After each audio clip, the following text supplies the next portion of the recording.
to start on, and it's Joy as the first pick of Echo, together with the same match of game number 2 from both teams. You think it's gonna just be an endless cycle And of like first pick, yeah, maybe. second pick, Pretty first much. pick, second pick? Are we back to blue wins? Because again, after day 1 of knockouts, we were close to 50-50. Like first pick. See value in me? Well, one thing that we know for sure is that a Ferdinand is still an important stock for both teams and be picked up by Todak. Seems like a Do you want to take the Claude here? Or Claude the E? early. I mean, if you don't, maybe, right? Yeah, it's the thing. Where Echo is not a team that will. Well, actually, Echo is a team that will pick that out. Yeah. Think about I it. would rather betray the Oh, you Yuzong counter it. than let the You world snag the betray Yuzhong. me. You also counter marksman in general. Yep. And you're comfortable with this. Great answer coming up from Todak. Right now, even though the Phobias has been banned, do we really feel like a 1-1 will be here? Yes, we do. All right. Well, thanks for answering the Whoa. question. Yeah, that's an instant pick Yeah. onto the Yama, but it's no longer at 100%. No. Yeah, Now no, that but they lost that previous game. Wait, do you pick up the Faramis now if you're Todak? It's great versus the 1-1 in general. It's a great win. Faramis the or E? Fedrin. Okay. Or just the Claude. That too. Actually, that might be perfect. That might be the top one I the priority. think they'd like the Claude more. Okay. They won with the Lilia. They don't mind. Yeah, That's true. very, very true. Now we're just waiting for it to be picked up. Then, if you do pick up the Claude, you already have the Yuzhong. Now you maybe just ban out something like a Lolita, perhaps, or maybe the Lapu Lapu, which is the other explainer that can take out the Claude easily. These are the options that can be done by Todak. And it feels like Mr. LaFell himself feels confident that this will be a Claude. Claude? It is Claude. It is There you go. It is Claude. Is banning. As It's we just say how it it goes. Yeah, as we say it, he comes up. I mean, Yeah, you're right. at this point, I kind of feel like everyone is screaming Claude. Do not go for the Harris. And now, Art of Thievery. Chico guys is 3 out of 3 with Claude with 19,000 average. Wow. Turret damage, Yeah. tower damage, building damage, structure damage. Yep. The push potential Push from potential. the Chiku, right? That's what he's going for more when it comes down to the Claude. And we see that actually being the defining factor for Todak in these really difficult matchups. Yep. But coming to the second phase, right, Wolf? Yeah. I mean, yeah, I think that you just prioritize taking out the killers for the. Your Wipe out team it's any the joint justice in the world. Wow. Now they Respect don't. Yaoi. Now they don't release Your team it. is But the respect banning. comes from Echo. Very, very quick on the bans of the Minotaur. Knowing Echo though, Leo, how do you close this out? Do you get an assassin for Mr. Kaltizi himself? Just settle for a defensive hero for Okay. Yaoi? We might even be looking at Kaltizi here already. Horology is my He might be call. playful and pick up the Oh. Val in the jungle, but Okay. something tells me closer to an Akai can be picked up here. I think I like that more. Maybe even a Martis. Because again, there is a Frederick on the other side. That's right. That's right. Thought I could pick that up as well. Yeah. Oh, yeah. I mean, the Akai, because maybe Yums could use the Akai because right. the Diki has been Ah. banned, right? You're right. Yeah. So it's kind of good just to take it away. Yeah. So, Rival and Kaltizi are now still contesting. Yeah. Maybe Are we- they'll be even the last pick. Yeah. Are we not feeling the Lolita right now for Todak? Is that not something that Yums is comfortable on? Yeah, he can. I mean, sure, why Yeah. not? I Oh, value it's just that- it on Echo more though. There's no room for the Akai on Rival. There's a Fred. No, I mean like Akai roam on Yums. Yums Yeah, using the right, Akai. right, That's right, what I right. mean. Steal. All right. Oh, My domain. that is very interesting. Now Echo, do they look for an Akai this time, especially with this composition coming from Todak? And there's that option as well to go for the Lolita that Eterna has mentioned. Instead, Kufra. Kufra from Yaoi. Your team And the is Akai. picking. All right, Todak. They are looking for potentially a mid lane and a roam, N/R a roam, so that you Yeah. flex this Kadita. Faramis is open. Faramis is open. Is that a Yums hero? He can use it because the thing is, Yums, his origins, he is a jungler. He is a damage-oriented kind of player. It's just that going to Toda, he had to go to the roam position. So if needed be, he can even use the Fanny roam. But it goes The against Fanny roam. Not this game. I don't think this game. not You know. here. I was about to say Eve Rome. Eve roam, yeah, Eve roam. Yeah. Probably Eve roam. 100% win rate, yeah? Yes. Eve roam, probably, yeah. Still. Eve roam. Yeah, Eve Okay. roam. double Okay, mage. okay, okay. When you go up against a team like Echo, you really have to dig deep on your bag of tricks. This time, Eve, it's a comfortable pick. As you would say, you're very confident with it. I tried it. You tried it. Did it work well for you? I win, so that's Well, good. Let's I see don't- if that will work well with Todak, though. Yeah, As we know, he had I don't to- understand it though, right? You've roamed. Do you build damage or do you build defense? Start off, you could go for the brute force breastplate, and then you see how it goes. You could go for damage, honestly. Well, Like a Valir. Yeah, yeah. Ah. Well, then let's not wait any longer, though. Eternal, maybe will be the ones to take us through game number 3. Man, game number 3. This is going to be interesting. Already 1-1. Can Todak lead the series here in this best of 5? We are about to find out. Ladies and gentlemen, welcome to the land of dawn as we enter game number 3. Gonna be Humes on that E for now. Sanford going very aggressive onto Momo. Momo already using the healing spell. So for now, again, not a lot is going on here. Yaoi managing to get Humes, but should be fine in the early stage of the game. You can see already a lot of respect coming through, right? You can see 2 purifies once again, but this time it's for Yums and Chiku, realizing that Moon is going to need that petrify to get in those pickoffs on the board. Right now, looking into the situation, Sanford moving quite early here. I think they know Sanford is going to be there. So it looks like Echo for this game, maybe they want to build up the tempo a little bit faster, making it so that Toda, this time, they're going to go down fast, same as game number 2, but a lot more is going to get capitalized because looking at the movements, never mind, they're going back into their lanes. I think they're predicting Toda was going to move faster, but Toda's like, nah, we just want to farm. Okay, we'll see. So far, it seems like that has been the case. But this matchup, once again, right? Benny Cutie as well as Claude. In the previous game, we saw that Benny Cutie had a little bit of an advantage when it comes down to that 1v1. But Chico wasn't far behind. You can see maybe they're trying to make it a little bit more uneven as we see the rotations from Yaoi, focusing more onto the top side, putting more pressure, and you can see this already coming through. Yeah, but Humes is there as well, probably just to provide vision because again, yes, Chico guys, I would say he lost a lot of those 1v1s, but this matchup he played before, so perhaps this time he has a better understanding of how Benecuti would be using that 1-1, and now looks like the turtle has spawned. Headbutt right into Momo. Carthy's is saving that heavy spin for the turtle take. Here comes the Black Dragon 4. Momo obliges. He's drawing a line. Does he see Yaoi? Still stretching. Goes for the jump. No one home. Here comes Sanford looking for that old heavy spin plus the retribution. RWM coming in from Humes. No one home. That's a 4v4 engagement leading to nothing for Todak. Echo is going to be able to get all on the board here in the first stages of the game, but this is the thing, right? Todak has drafted themselves in a way that, sure, they do have the team fight because they do have the artillery coming in from Humes and the real-world manipulation, but they need to be able to prioritize and utilize Moon to do more on the board, right? Make these things uneven, because in a 5v5, I feel like Echo has more AoE damage, and therefore in team fights, it would give Echo a bit more to play around with in comparison to Todak. Carl TZ still secures the most turtle in the tournament with a total of 20, while Wise is falling behind with 15. And the thing is, for that turtle fight, I kind of feel like if Momo had more HP, he could have done a lot with it. But the fact that he entered the fight with like, what, 40% health left, Toda kind of made the cause like, okay, let's not force this. And that's what makes this draft or game as a whole odd for Todak. It's the least langgar lineup I've seen in Todak's hands in a while.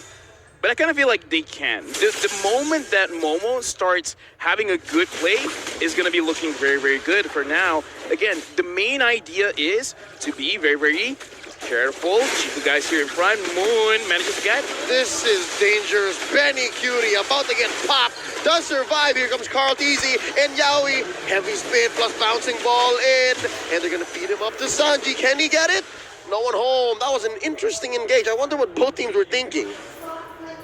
I kind of feel like that was kind of good coming in from Moon, wanting to get the kill. But again, the built-in Purify managing to get out of it. And Moon as well, saving his first kill to make sure that he doesn't get caught by that Kai, managing to purify himself out of there. So for now, Todak and Echo, I almost want to say both of them are being a little bit more passive. You're right, there's a lot of natural purifies going on, but now Momo, Black Dragon form, 2v1. He's down to a fifth of his health. Does get on out of there. So it's Sanji's turn. Here he comes. 40 going in. Taking down Momo. And now San Duo showing themselves up in this second turtle take. Going it over to Carl Teasy. Yeah, beautiful, beautiful. Just zoning coming in from Echo, right? They were able to get a kill onto Momo as well, so it did give them an advantage in that team fight. But Chico... Wait. Oh, that was close. One more weakness point there. Yeah, honestly, he used the Purify to clear himself of all of it. Now, looking at the itemization here, Chico Guys does have the Demander Sword. Trojan side for Benny Cutie. Now, Carl Teasy as well as Yaoi is there. Yumes did not get caught. Oh, you're right. What am I right Sorry, about? I was like thinking, and I was like, Purify doesn't just counter Yaoi, it also counters Benny Cutie as well. So here we go. Moon looking to burst down Carl Deasy. Rival misses a taunt on the Akai. And that's another disengage unless Todak wants to force it. Bouncing ball by Yaoi. Not gonna find him. I kind of feel like they can't force it just because Moon already used his ult. If he did have it still, they probably would have gone for it. But again, in this game, it's much slower. 5 minutes in, Oh. you guys was able to dodge Yaoi there. A good jump, but a good engage as well. Moon, he burst in. He's burning. Sanford looking to finish. RWM by Yumes. Carl Deasy with a heavy spin. Look at the back line. Betty Cutie and Sanford want to take him down. And now Razor's trap. Carl Deasy very low. Look at Sanji. He goes down. Momo, the original dragon, takes him. Now Carl Deasy goes as well. But Betty Cutie, he's not done. Can he take to the skies? Buckyo Airlines waiting to take off.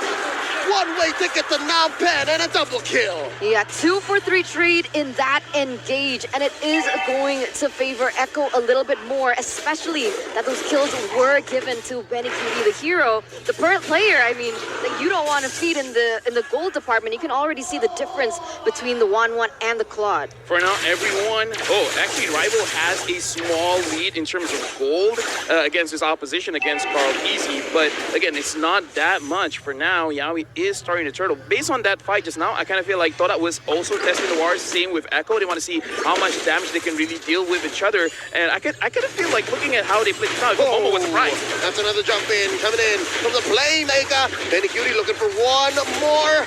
Not gonna need the jump. Takes down Momo and that tier 1 up top. And now Carl Deasy, heavy spin, spots 2. Rival Yume spaced out. Yeah, we're looking for the jump. Turtle reset here. Sanji maintaining the perimeter. Where's the rest of them? Down bottom. You guys in Moon trying to take down 40. He gets out. People like to call the Joy as a distractor hero, right? And that's exactly what he was able to do there in the bottom side. They made things a little bit too unequal for Todak. And Echo was so confident that they didn't even send Benny QT to the turtle because they knew they were able to win it 2v2. And Sanford just being that. Look at that. Yeah, right now we can definitely see that Echo, I kind of feel like they've gotten the trend, not just going up against Echo, but in general, Todak is not doing that well for now when it comes to fighting in those neutral objectives. Right now, Momo is kind of pressured just a little bit here, but it looks like Momo wants to go in. Moon did not catch anyone out, but Yaoi had to use the flicker. Watch out for those odd angles. I think that's one way Todak can kind of rubber band their way into a mid-game power spike. And that's what we saw in game 2, but more in the ultra late game. I'm hoping we don't get there because, again, Echo learned. I think Echo knows. Echo learned their mistake there. Oh, there's a jump in. Yeah, we brought a stolen RWM. Moon pop. Just like that. And that's just the instigator that Echo have successfully eliminated from the side of Todak. They're going to put their focus now on the bottom lane, looking for more objectives on the board and see how these just really tie to one another. Oh, Sanford waiting, but again, not enough to take down Chico Guys. Sanford finds Rival, but again, so far, looks like both teams, if they can get a clean fight, they're not going to go for it.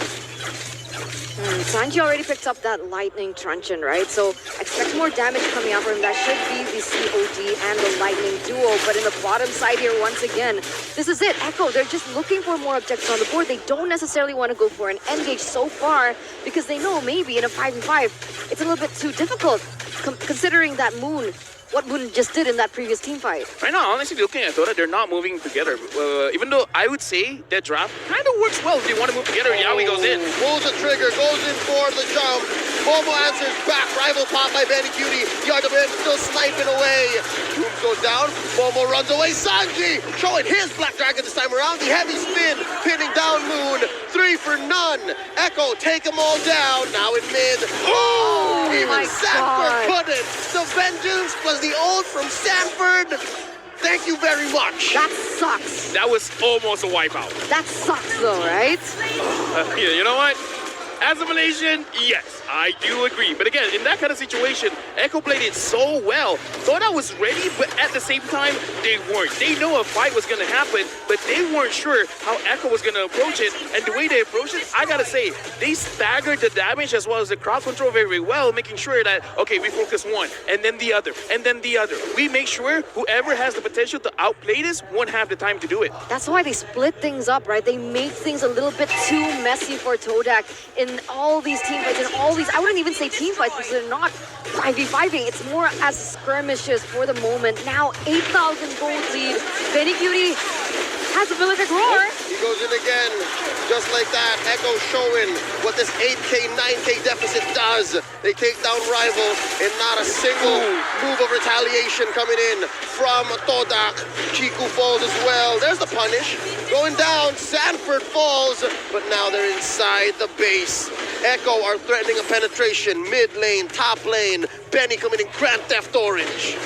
Right now, honestly, Momo, he can't take a lot of damage. We got to look at this itemization after this. How much defense does he really have? Because honestly, going up against Benny Cutie has like 1, 2, 3, 4. In fact, the Malefic Roar could be the final call because here, again, Momo has not completed an item just yet. Aside from his damage item, the Hunter Strike, I kind of feel like he's going for the Dominance Eyes. He got to complete that very, very quick.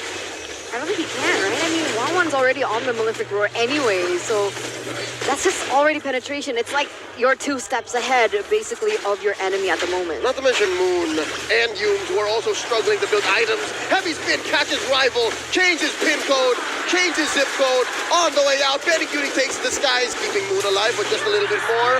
Momo sacrificed himself to quell this push, but only for a little while longer. There's a wave up top. Echo's gonna push in.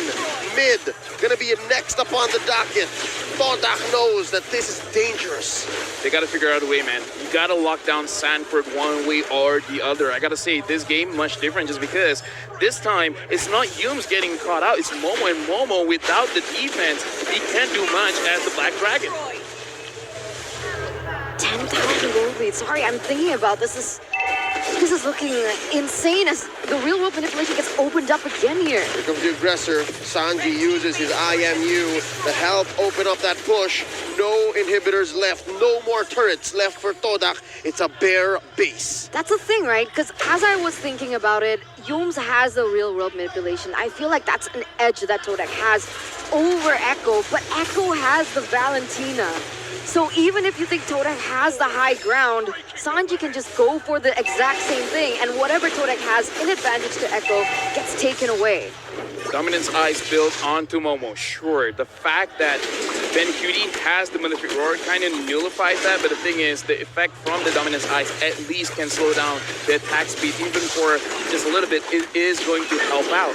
For now, Echo definitely in the lead, but again, Todak, they've seen this happen before. Now Golden Staff on the Benny Cutie, this is very dangerous. 7-0 and 4 for now. Moon, if he can get a good catch, that's amazing. Because if he can do that, then maybe there's a chance. So is Moon looking to get Benny Cutie? That's a lot of gold. Honestly, If he Benny shuts him Cutie down. or Sanford, either, it's fine. How do you do that as a Kadita though, right? Because usually Kadita Get lucky. flanks. I was gonna say flanks. All right. Lucky works too. I prefer to be lucky than good. Okay, we'll see. It's all about timing now as Echo marches on in. Lord comes through. Yaoi catches an ult. There's an WM coming in from Yumes. Moon falls. That's a Black Dragon dancing around, but Momo lands and gets taken down just as quickly. They're clearing the waves. Two guys taken out right outside their base, and now Yaoi's gonna fall here. Rival gets a kill, but then it's a wipeout just as quickly. Echo are sitting at match point. The Orcas strike back here in the third game of the series, taking away the momentum that Todak have tried so hard to build for themselves. I gotta say, man, that Joy first pick. Apparently, they're like, yeah, we can have coming in from a Magic